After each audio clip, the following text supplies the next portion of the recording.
2, doctrine of double effect. Exception to the rule. The doctrine of double effect holds that when these conditions hold, in some contexts, it may be permissible to bring about harm as a foreseen but unintended consequence of what one does, whereas it would be forbidden to bring about the same amount of harm in otherwise similar circumstances as intended consequence. Again, you must not read the greater good into this, but really break this down and understand what is meant. You cannot violate any of the 4 conditions mentioned below. They are as follows. Number 1, the action in itself, from its very object, be good or at least indifferent.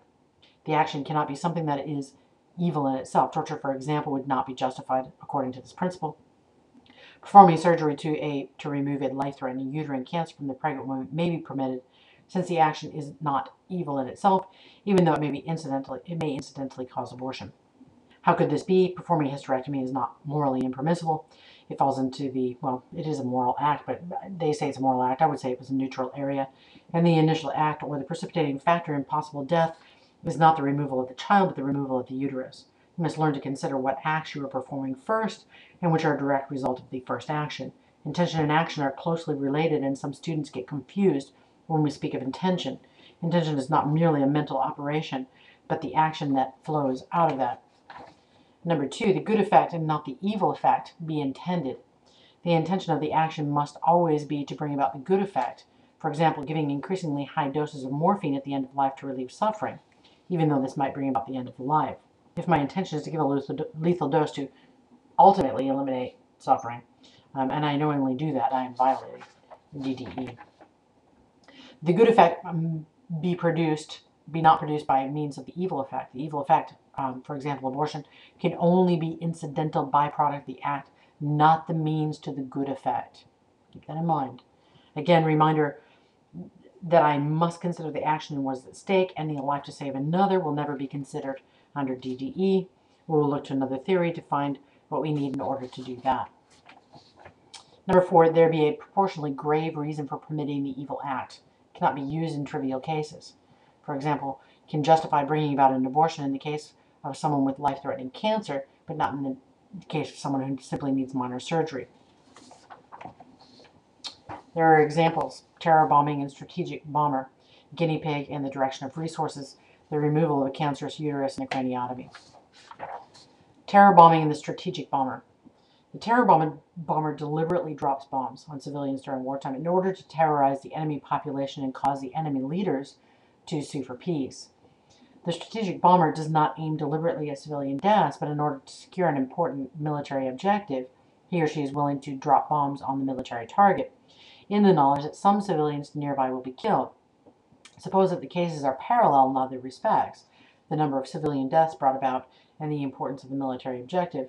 One's act will gain are the same, but one case involves deaths brought about as foreseen but unintended, whereas the other case involves deaths brought about as strictly as intended. Guinea pig and direction of resources.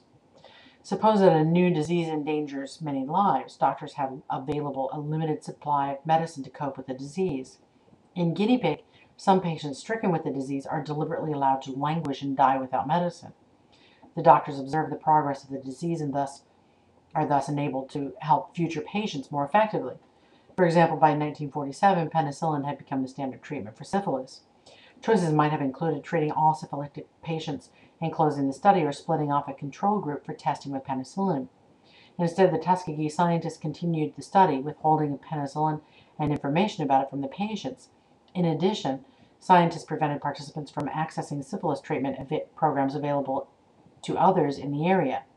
The study continued under numerous supervisors until 1972, when a leak to the press resulted in its termination. Victims included numerous men who died of syphilis, wives who contracted the disease, and children born with congenital syphilis. In a similar case, direction of resources. Imagine that doctors ration the available medicine, giving it to those who will most benefit from it. Some would-be patients do not receive medicine and they die. Suppose that the numbers of lives saved and lost are the same in the two cases. The difference is that in guinea pig, the deaths the doctors allowed to happen are intended, whereas in direction of resources, the deaths brought about by the doctor's choice of policy are foreseen but not intended. Removal of cancerous uterus and craniotomy. Two medical cases that involve abortion as interpreted by Roman Catholic moralists deploying the DDE. In cancerous uterus, a pregnant woman develops cancer. The procedure that is recommended for any woman is removal of the uterus. I guess they would say a moral procedure because you cannot have babies. I'm not sure exactly why they would put it in that category. If the doctors operate to save the mother's life, the death of the fetus is foreseen but unintended consequence of the action. The case of the craniotomy is different. In order to save the life of the mother, the doctor must crush the head of the child to remove them from the birth canal. As in this case, the death of the child is intended as a means to saving the mother's life. In contrast, sometimes in childbirth, the child becomes wedged in the birth canal, and to save the mother's life, the head of the child must be crushed, and the child's body removed from the birth canal. In this craniotomy example, according to the Catholic moralists or those considering DDE, the death of the fetus is intended as a means to saving the mother's life. There are objections to the DDE. One such principle is the principle of forfeiture or self-defense.